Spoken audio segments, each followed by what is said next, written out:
Fifth class. ఈ దేశమే అర్థాలు చెప్తాను. పీఠం, గద్దె, సింహాసనం, యోగం, అదృష్టం, సరదఖండం, సరదలాంటి ఈ భారతదేశం.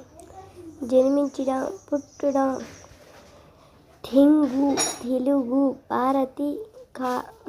భారతి, కాలిడు, అడుగుపెట్టు, భారతదేశం, కడుపు, కాలిడు, అంతదేశం, అంతులేనిది,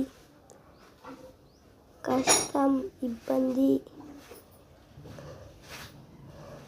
ఏ దేశమే పాఠం, ఏ దేశమేగిన, ఎందుకలడుగున, ఏ పీఠమెక్కిన, ఎవరేమనిన, పొగడరాని తల్లి భూమి భారతిని.